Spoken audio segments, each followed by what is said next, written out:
انہیں کیوں مشکل میں ڈال رہے ہیں؟ یہ کبھی بھی ابو سے بات نہیں کر سکتی۔ آپ خود ان سے بات کریں کہ آپ مسمات نمیز رضوان حیات سے بقائمی ہوش و حواس شادی سے انکاری ہیں۔ انکار کی وجہ تسمیہ ضرور بتائیے گا، پھر دیکھیے گا آپ کی بارات کتنی دھوم دھام سے نکلتی ہے۔ اس کے لب و لہجے سے چھلکتی تلخی اور طنز عادل کا منہ سرخ کر گیا، جبکہ آسیہ بیگم نے اسے فوراً ہی ڈانٹ دیا۔ بکو مت، بڑا بھائی ہے تمہارا، یوں بات کرتے ہیں؟ اوفو امی، آپ بھی کمال کرتی ہیں، حقیقت تو یہ بھی جانتے ہیں، پھر خواہ مخواہ گھر میں اکھاڑا بنانے پر کیوں تلے ہوئے ہیں؟ وہ قدر جھنجھلائی۔ تم بیج مان لو۔ عادل نے دانت پیسے۔ جو مرضی چاہے کہہ لیں، مگر ابو سے آپ خود ہی بات کریں گے، امی کی جان پر ترس کھائیں۔ فرحین نے رکھائی کا مظاہرہ کیا۔ روشین ماحول کا تناؤ دیکھ کر کھنکارتی ہوئی اندر داخل ہوئی۔ اپنی بہتر زندگی کے لیے میں ان کے آگے بھی کھڑا ہو سکتا ہوں، عادل نے تنتنا کر کہا تو آسیہ بیگم کا دل دہل گیا۔ نا میری جان، ایسے نہیں کہتے، باپ کی نافرمانی کرو گے؟ ان سے ریکویسٹ کروں گا امی جان کہ میں تمکین سے شادی کرنا چاہتا ہوں، مائی لارڈ مجھے آزادی دیں فیصلہ کرنے کی۔ وہ ٹھنڈا پڑنے لگا۔ روشین خاموشی سے امی کے ساتھ لگ کے بیٹھ گئی۔ اپنی بزدلانہ فطرت کے مطابق آنے والے وقت کی دھمک سن کر وہ ابھی سے کانپنا شروع ہو گئی تھی۔ ویری گڈ، فرحین نے سراہا اور مسکرا کر بولی، اور وہ کہیں گے نو، یہ میری زندگی ہے اور اس کا فیصلہ میں خود کروں گا۔ عادل تل ملا اٹھا۔ کب سے سن رہی ہوں میں یہ آپ کی زندگی ہے، ہاں یہ آپ ہی کی زندگی ہے، مگر کبھی یہ بھی سوچ لے کہ اس سے منسلک بھی کچھ زندگیاں ہیں جن میں آپ کی ماں اور بہنیں شامل ہیں، اور آپ کی زندگی کے فیصلے جن پر اثر انداز ہوتے ہیں۔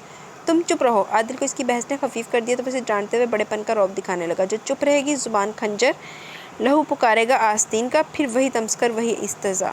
عادل کو غصہ آنے لگا۔ دیکھ رہی ہیں بیچاری اتنے سالوں سے نرگئی حالات۔ فرحین کا اطمینان کامل دید تھا۔ آسیہ بیگم کو خفقان ہونے لگا۔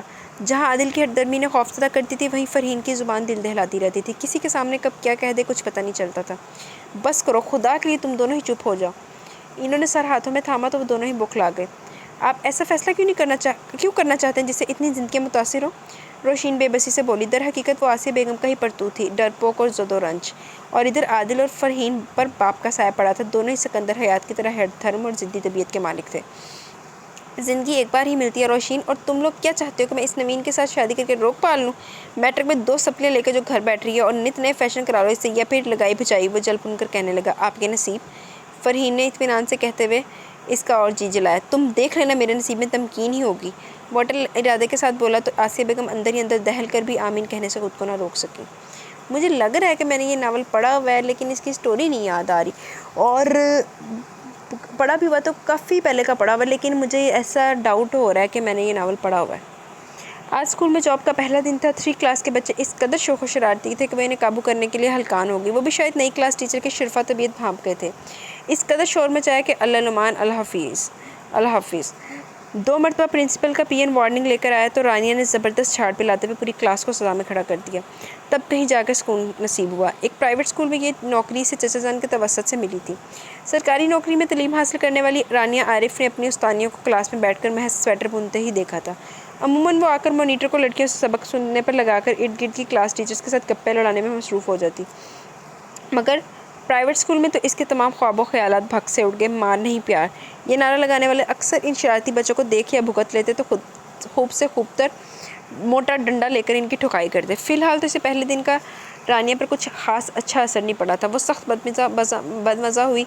چھٹی ہونے کا بچوں کو اتنا انتظار نہ تھا جتنا کہ رانیہ کو تھا، اور اب سر کا درد، اوپر سے واپسی پر لوکل وین کا سفر۔ وہ گھر پر داخل ہوئی تو نڈھال تھی، مگر صوبیہ سے دیکھ کر ایسے چہکی جیسے وہ کسی بہترین پکنک کے مزے لوٹ کر گھر پہنچی۔ او ہو، آگے سواری جنابہ کی! اس کی آواز سن کر ہی سائمہ لبکی تھی۔ چھٹی ہو گئی ہے؟ تمہاری چھٹی کر دی گئی۔ سائمہ کو طنز کرنے میں ملکہ حاصل تھا۔ یہ رانیہ کا قطعی ذاتی اور پوشیدہ خیال تھا، جسے دیگر باتوں کی طرح ظاہر کرنے سے نقص امن کا خطرہ تھا۔ وہ تھکی تھکی سی برآمدے میں بچھے تخت پر ٹک گئی۔ چچی جان کہاں ہیں؟ اس نے یوں ہی بات بدلنے کو سوال کیا تو سائمہ ہی تیکھے لہجے میں بولی، تم کون سا محاذ سے لوٹ رہی ہو کہ سارا گھر تمہارے استقبال کو یہیں کھڑا ہوتا؟ وہ اپنے کمرے میں لیٹی ہیں، چلو اب وہ دیر نہ کرو، سخت بھوک لگ رہی ہے۔ صوبیہ نے بیزاری سے کہا تو اس کے دل خوش فہم میں امید جاگی، شاید آج کھانے پر اس کا انتظار کیا جا رہا تھا۔ ہاں بھی جو بھی ہے، رانیہ ہی ہے اس گھر میں، میری پکائی روٹی بھی کسی کو پسند نہیں آتی، ورنہ ابھی تک میں سب بھوکے نہ بیٹھے ہوتے۔ سائمہ ناک چڑھا کر کہتی اندر کی طرف بڑھ گئی تو رانیہ پر منو اوس پڑ گئی۔ ابھی روٹیاں نہیں پکی؟ اس نے بڑی آس سے صوبیہ کو دیکھا، شاید وہ کوئی حوصلہ افزا جواب دے۔ کون پکاتا؟ اس نے بڑے انداز سے پوچھا۔ نوکری کر لی تو اس کا یہ مطلب نہیں گھر کے کاموں سے چھٹی ہو گئی، روٹی تو پہلے بھی تم ہی پکاتی تھی، میں نے اتنی محنت سے سلاد اور رائتا بنایا۔ رانیہ کے جی چاہا کہ وہ بھی جیون بنا لیے کہ اس کے بغیر تمہارا نوالا حلق سے نہیں نیچے اترتا۔ مگر وہی ازلی بزدلی، اس کا دل خون کے آنسو رونے لگا۔ رات چچی جان کے ڈر سے اس نے ہانڈی چڑھا دی تھی تاکہ آج مسئلہ نہ بنے، اور صبح صبح اٹھ کے جہاں تک ہو سکا صفائی کا کام نپٹایا اور سب کے لیے ناشتہ بنا کے پھر اسکول کے لیے نکلی۔ اور اب یہ ڈیوٹی باقی ڈیوٹی۔ وہ خاموشی سے بیگ اٹھائے کمرے میں آئی تو صوبیہ ماں کے کان بھرنے کے لیے بھاگی۔ اس کا ارادہ یہی تھا کہ جوتی چادر اتار کے منہ ہاتھ دھو کے ذرا فریش ہو کے پھر روٹیاں ڈالے، مگر صوبیہ نے جانے ماں کے کان میں کیا پھونکا۔ چچی جان کی تیز آواز پر اس کے دو چار چھپاکے مار کے چہرے پر لگا صابن چھاک کے آدھا ادھورا دھویا اور باتھ روم سے باہر نکلی۔ نا تم نے ٹائم نہیں دیکھا کیا ہو رہا ہے؟ چچی کی تیوریاں تو شاید پیدائشی چڑھی ہوئی تھی، تیکھے لہجے اور کراری آواز میں بولی تو رانی شرمسار ہونے لگی۔ میں بس منہ ہاتھ دھو کے آ ہی رہی تھی۔ تو وہاں کون سا فیشن پیریڈ میں حصہ لینے جانا ہے؟ دو چار روٹیاں ہی تو ڈالنی تھی، وہ بھی تمہیں سیاپا لگ رہا ہے۔ چچی کون سا اس کی وضاحتیں سننے کی عادی تھی، انہیں صرف اپنی سنانی اور اپنی کرنا آتی تھی۔ رانیہ گلے میں دوپٹہ ڈالتی، چپل گھسیٹتی تیزی سے کچن کی طرف بڑھی۔ پیچھے چچی کی بڑبڑاہٹ آواز بلند اسی لیے جاری تھی کہ رانیہ تک بخوبی پہنچ جائے۔ غضب خدا کا، 2:30-3 بج گئے ہیں، آ لینے دو میاں کو، ابھی خبر لیتی ہوں۔ کہہ رہے تھے 1:30-2 تک چھٹی ہو جائے گی، تو یہ کہاں پڑھا کے آ رہی ہے 2:30 بجے؟ رانیہ کا دل دھک سے رہ گیا۔ چچی جان کی بدگمانی اور بدزبانیوں کی کوئی حد نہ تھی۔ روٹیاں بن گئی، کھانا لگ گیا، مگر وہی موضوع گھسیٹا جا رہا تھا۔ واصف بھی آوارہ گردی کر کے شاید تھک گیا تھا، عین کھانے کا ٹائم آ پہنچا۔ جہاں اتنا انتظار کرا تھوڑا اور سے ہی جا کے اس کے لیے بھی 2 روٹیاں ڈال دو۔ انہوں نے اس کے کھانے سے فارغ ہونے کا بھی انتظار نہیں کیا، جتانے والے انداز میں بولی تو وہی نوالہ چھوڑ کر اٹھ گئی۔ تیز آنچ پر جلدی جلدی روٹی دیکھتے ہوئے اس کا دل چاہا اپنی قسمت پر کھل کر روئے۔ ماں باپ کا مر جانا اتنی بڑی بد نصیبی ہوتا ہے، یہ اسے اس در پر آ کے پتہ چلا تھا۔ آنسو روکنے کی کوشش میں اس کا گلا دکھنے لگا، آنکھوں میں سرخی اتر آئی۔ کیا حال ہے سرکار؟ واصف کی آواز بہت قریب سے اچانک آئی تو وہ اچھل ہی پڑی۔ کاٹن کے قدرے نئے گلابی سوٹ میں دوپٹہ لاپرواہی سے گلے میں ڈالے وہ اپنے متناسب سراپے اور تمتماتی رنگت کے ساتھ واصف کے دل میں گھب رہی تھی۔ اس کی غلیظ نظروں کے کچوکے اپنے بدن پر سینکتے محسوس کر کے واصف کا سامنا ہمیشہ اس کے رگ و پے میں ایک وحشت امیز سنسنی دوڑا دیتا تھا۔ اس کی غلیظ نظریں، گھٹیا اور مانوی ڈائیلاگ، مگر بہت سی باتوں کی طرح وہ یہ سب برداشت کرنے اور کرتے رہنے پر مجبور تھی۔ ہو وہ اپنے مخصوص بھدے انداز میں ہنسا۔ ڈر گئی ہو سونیے؟ وہ ذرا اور نزدیک ہوا تو رانیہ نے جلدی سے روٹیوں والی چنگیز اٹھا لی اور اسے کترا کے تیزی سے باہر لپکی۔ تیری تو، وہ زیر لب کچھ بکتا اس کے پیچھے آیا تھا۔ وہ روٹیوں کی چنگیز دسترخوان پہ رکھ کے اپنے اور ان دونوں بہنوں کے مشترکہ کمرے میں آ گئی۔ چچی جان اب واصف کو اس کی آزادی اور 2:30 بجے واپسی کا قصہ نمک مرچ لگا کے سنا رہی تھی۔ وہ حسب عادت بھڑکنے لگا۔ تو گھر بٹھا لو، اچھی شکل لے کے باہر جائے گی تو کوئی نیا ہی چند چڑھائے گی۔ رانیہ خوف سے نچڑنے لگی۔ اب اتنی بھی اچھی شکل نہیں ہے۔ سائمہ کو اس نے پورے جملے میں بس یہی 2 لفظ قابل اعتراض لگے تھے۔ ابا تو کہہ رہے تھے کہ جلدی چھٹی ہو جائے گی۔ صوبیہ کو بڑے بھولپن سے بات کر کے جلدی پر تیل چھڑکنے میں کمال حاصل تھا۔ دور فٹے منہ ویسے صوبیہ۔ نہ بھائی، چچی نے اپنے مخصوص انداز میں بات شروع کی، ہم کون ہوتے ہیں اسے گھر بٹھانے والے؟ نہ 3 میں نہ 13 میں، تے ہمارے باپ کی لاڈلی ہے، اسی نے یہ پینگ ڈالی ہے جو اب وہ چڑھا رہی ہے۔ رانیہ نے ٹانگیں سمیٹ کر سینے سے لگا لی۔ یہ پگھلتا سیسا وہ اپنے کانوں میں انڈیلنے پر مجبور تھی۔ 3 کمروں کے اس گھر میں شاید ہی کوئی بات کسی سے پوشیدہ رہ پاتی، اور پھر ویسے بھی انہیں کون سا کسی کا ڈر تھا کہ وہ آہستہ بولتی۔ اس کے آنسو بہنے لگے۔ یہی چچی تھی جنہوں نے ایک عرصے سے تانے دے دے کر اس کا جگر چھلنی کر دیا تھا۔ ارے خود کے 3 سپولیے دکھائی نہیں دیے جو یہ ناگن بھی اٹھا لائے؟ وہ بولتے ہوئے الفاظ پہ توجہ کم ہی دیتی تھی۔ رانیہ ایف اے کر چکی تھی، جب پہلے اماں اور پھر سال بھر بعد ہی ابا بھی دنیا سے رخصت ہو لیے۔ نہ کوئی تسلی نہ وصیت، وہ بت بنی اپنی دنیا ہاتھوں سے نکلتی دیکھتی رہی۔ چچا کو مجبوراً اسے اپنے ساتھ گھر لانا پڑا کہ آگے پیچھے اور تو کوئی تھا نہیں۔ چچی نے تو بہت واویلا مچایا کہ رانیہ کی سٹی گم ہو گئی۔ او بھلی لوگ، پڑھی لکھی ہے، کہیں نوکری ووکری لگا دوں گا، ہم پر بوجھ نہیں بنے گی۔ چچا کے ذہن میں جو پہلی بات آئی انہوں نے کہہ دی، مگر چچی تو گزشتہ 2 سالوں سے ہی بات پلو سے باندھے میں تھی۔ اسی گھر سے اسے پرائیویٹ BA کرایا۔ صوبیہ اور سائمہ میٹرک سے آگے نہیں پڑھی تھی، سو اندر ہی اندر جلتی کرتی رہتی۔ وہ اپنے پہننے اوڑھنے اور بات چیت کے شائستہ انداز سے ان سے الگ نظر آتی تھی۔ اب یہی ہو سکتا تھا کہ وہ نفسیاتی طور پر اس کو دباتی رہتی۔ چچی ہر وقت اٹھتے بیٹھتے ہاتھ تنگ ہونے کا سناتی تو اور اس کی ماں کی حکایتیں۔ شادی کے بعد 2 سال ہی سسرال کے ساتھ رہی، مگر مرحومہ نے میرے ساتھ اینٹ کتے کا بیر تھا۔ انہیں اس کی ماں سے پرخاش تھی، سو رانیہ سے انہیں ذرا بھر بھی لگاؤ نہیں تھا۔ ان کا بس نہ چلتا اسے چوٹی سے پکڑ کر باہر کر راستہ دکھا دیتی۔ چچا کے گھر دارالامان نہیں ملا تو تشکر کے اظہار کے لیے رانیہ نے گھر کے تمام کام اپنے ذمے لے لیے۔ صوبیہ سائمہ نے تو خدا کا شکر ادا کیا کہ ان کا بھی ملازمہ رکھنے کا شوق پورا ہوا، اور تو اور ہانڈی روٹی سے بھی ان کا ہاتھ یوں ڈلوایا گیا جیسے اس گھر کی نئی بہو وہی ہو۔ ایک بار چھٹی کے روز چچا نے اسے پہلے صفائی ستھرائی اور اس کے بعد کچن میں اکیلے ہلکان ہوتے دیکھا تو ذرا ہمدردی جتا ہی دی۔ نیک وقت اپنی دونوں کو بھی ساتھ لگا دو، اکیلی کہاں تک کرے گی؟ اے لو، چاچی نے استجاب سے ہونٹ پر انگشت رکھی۔ نہ میں کہوں، مجھے کیا فائدہ اس کی ان پھرتیوں کا؟ اگر گھر کے کام کرتی ہے، ہانڈی چولہا سنبھالتی تو کل کلاں سسرال میں نام بھی تو کرے گی۔ کوئی یہ نہ کہے چچی نے تربیت نہ کی ہے تین بچی کی۔ چچی نو اپنی تھی تربیت دا نہیں خیال ہے، یہ تین بچی دا بڑا خیال ہے بھی تربیت دے معاملے سے۔ ان کی چالاکی بدنیتی کی حد تک تھی، رانیہ کڑ کے رہ گئی۔ چچا نے ایک بار بھی نہ سوچا کہ صوبیہ سائمہ کی بھی تو شادیاں ہوں گی، تو کیا اپنے سسرال میں نام نہیں کرنا اپنی ماں کی تربیت کا؟ مگر وہ اپنا من بھر کا سر ہلا کے رہ گئے۔ یوں بھی چچی کے باروبر چیختی چنگاڑتی شخصیت کے آگے وہ دبو سے بن جاتے تھے، اور پھر یہ نیا فتنہ کہہ لو۔ چچا جان نے اسے اسکول میں نوکری تو دلوا دی تھی، مگر ذمہ داری کو پہاڑ شانوں پر لے کے یہ نوکری کرنا کس قدر مشکل تھا، یہ رانیہ کو آج پہلے دن ہی پتہ چل گیا تھا۔ روتے ہوئے اس نے سفید چادر چہرے تک اوڑھ لی کہ کہیں ان دونوں بہنوں میں سے کوئی ادھر نکل آتی تو پھر سے ایک محاذ کھل جاتا۔ ویسے پیرنٹس جو ہوتے ہیں نا، وہ ماں باپ، وہ اللہ تعالیٰ کی ایک بہت بڑی نعمت ہے۔ ان سے ہی ان کی اولاد کی ہوتی ہے، نہیں تو اولاد کے بعد پیرنٹس کے علاوہ تو اولاد رول جاتی ہے۔ اللہ پاک ہم سب کے پیرنٹس کو ہمارے سروں پہ سلامت رکھے ہمیشہ، آمین ثم آمین۔ اچھا جی، سکندر حیات ٹی وی لاؤنج میں داخل ہوئے تو ٹی وی اسکرین میں کبھی بیٹھی فرحین نے بڑی پھرتی سے انڈین چینل بدلا، مگر اس کا یوں جم کے ٹی وی کے آگے بیٹھنا ہی قابل گرفت تھا۔ انڈیا پاکستان کی بات تو خیر بعد میں اٹھتی۔ السلام علیکم، اس نے ان پر سلامتی بھیجی جو سر پر کھڑے کسی فوج کے سربراہ معلوم ہو رہے تھے۔ وعلیکم السلام، یہ وقت ہے ٹی وی کے آگے بیٹھنے کا؟ وہی مخصوص اکھڑ اور بے اتنائی سے بھرپور لہجہ۔ وہ پرانے زمانے ہوتے تھے ابو جی جب ٹی وی دیکھنے کا ایک وقت ہوتا تھا، اب تو جب بھی اٹھ کے ٹی وی لگاؤ سینکڑوں چینلز آن ایئر ہوتے ہیں۔ فرحین کی ڈٹائی قابل دید تھی۔ امی کے ساتھ کچن میں چائے بناتی روشین اش اش کر اٹھی۔ شاباش! سکندر حیات کے انداز میں طنز بھر گیا۔ بہت اچھی معلومات ہیں بیٹا جی، مگر یہی دماغ اگر کسی اچھے کام میں لگا دو تو زندگی سنور جائے گی تمہاری۔ پڑھ تو رہی ہوں ابو جی، زندگی بھی سنور جائے گی، اسے اطمینان تھا۔ تو کون سا احسان کر رہی ہو، پڑھ تو رہی ہوں، انہوں نے چڑھ کر کہا، پھر گویا اس کی نکالی کی۔ اٹھو ٹی وی کے آگے سے۔ لو جی، اب بندہ اپنی مرضی ٹی وی بھی نہیں دیکھ سکتا۔ اس نے منہ پھلاتے ہوئے ٹی وی آف کر دیا۔ خبردار جو اپنی مرضی چلانے کی بات کی ہو تو جب تک میں زندہ ہوں میری مرضی کے بغیر سوئی تک نہیں ہلے گی اس میں۔ اپنی طبع کے مطابق وہ فوراً آتشی موڈ میں آنے لگے۔ فری، اٹھو چلو اپنے کمرے میں جاؤ، تمہارا وارڈروب سیٹ کرنے والی ہے۔ آسیہ بیگم نے کچن سے نکلتے ہوئے مصروف انداز میں یوں کہا جیسے انہیں وہاں کی بات چیت کا اندازہ ہی نہیں، اور در حقیقت وہ فرحین کو وہاں سے ہٹانا چاہتی تھی، اور وہ بھی ماں کے اس مخفی اشارے کو خوب سمجھتی تھی۔ تبھی ریموٹ صوفے پر اچھالتی پاؤں پٹکتی وہاں سے ہٹی۔ سکندر حیات ماتھے پر بل ڈالے اس کے انداز ملاحظہ کر رہے تھے۔ یہ لڑکی ہاتھوں سے نکل رہی ہے آسیہ بیگم، انہوں نے سنگ دلی سے پیشن گوئی کی تو ان کا دل دہل گیا۔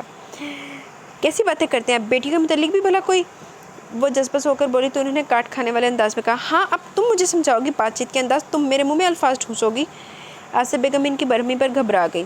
ان کا تو ہمیشہ سے یہی وتیرہ تھا، چھوٹی سی بات کو چوئنگم کی طرح کھینچتے تھے اور کچی لسی کی طرح بڑھاتے تھے۔ آپ کپڑے تبدیل کر لیں، پھر میں چائے لے کر آتی ہوں۔ وہ یوں بات بدل کی جیسے بات کچھ تھی ہی نہیں۔ سکندر حیات دانت پیستے ہوئے پلٹے۔ آسیہ بیگم کا یہ پسپا انداز ان کے اندر ابلتے لاوے کو سرد کرنے کے بجائے مزید بڑھاوا دیتا تھا۔ یہ عورت کبھی بھی مجھے اپنے اندر کی جلن نکالنے نہیں دے گی۔ آسیہ بیگم چائے لے کر کمرے کی طرف بڑھی اور روشین نے اپنے کمرے کا رخ کیا۔ کمرے میں جا کر وہ بوکھلا گئی۔ کمرے سے الماری سے کپڑے اڑ اڑ کر سارے کمرے میں بکھر رہے تھے۔ ارے یہ کیا کر رہی ہو؟ وہ افتاؤں خیزاں فرحین کی طرف بڑھی جو منٹوں میں الماری خالی کر چکی تھی۔ بس ہو گئی سیٹنگ؟ وہ اطمینان سے ہاتھ جھاڑتی ہوئی پلٹی۔ کیا یہ بدتمیزی ہے فرحین؟ روشین کو غصہ آیا۔ جس وقت میرا جو چیز چاہے گا میں وہی کروں گی، وہ آرام سے کہتی اپنے بیڈ پر جا بیٹھی۔ روشین پل بھر میں معاملے کی تہہ تک پہنچ گئی۔ تو دیکھتی رہتی بیٹھ کے وہ ایمان افروز پروگرام، یہاں کے اپنی بہادری دکھانے کا کیا مقصد ہے؟ روشین نے جل کر کہا تو وہ فوراً بولی، میں تو یہی کرتی اگر امی بیچ میں نہ آتی، اور مجھے پتہ تھا کہ کچھ دیر بعد کچن سے تمہاری رونی صورت بھی برآمد ہو جائے گی۔ Shut up, thank you. اس کی کفکی پر وہ بے نیازی سے بولی۔ جی تو چاہتا ہے کہ سب کچھ یہیں پڑا رہنے دو اور جا کے ابو کو بلا لوں، صحیح داد تو وہی دے سکتے ہیں تمہارے ان کارناموں کی۔ وہ کرتے ہوئے جھک کر زمین پر بکھرے کپڑے سمیٹنے لگی۔ ویسے فرحین چنگا سا آنا لڑ مر کے آپ آئی بار ابو جی دی گلاں آپ سن کے آئی تے اندر آ کے روشین دے سر تے سان۔ کبھی جی کی بھی مان لیا کرو، رہنے تو پڑا اس سب کچھ۔ اس کی ڈٹائی کی تو خود روشین بھی متعارف تھی، سو اسے ایک نظر گھور کے پھر سے اپنے کام میں مصروف ہو گئی، جبکہ اس نے اطمینان سے فیشن میگزین کھول لیا اور گنگناتے ہوئے اس کے صفحات کو الٹنے پلٹنے لگی۔ سوٹ کیس کھلے پڑے تھے، جگمگاتے کپڑے، قیمتی جویلری اور پرفیومز کے ساتھ ساتھ دیگر سارا سامان۔ وہ سب کھلے ہوئے چہروں کے ساتھ سارا سامان دیکھ رہے تھے اور آپس میں بانٹ رہے تھے۔ لڑکیوں بس کرو اب، پہلے بھائی سے تو پوچھ لو کہ کون سی چیز کس کے لیے ہے۔ رشیدہ بیگم کے لب و لہجے میں دونوں بیٹی کے لیے پیار بھری سرزنش تھی۔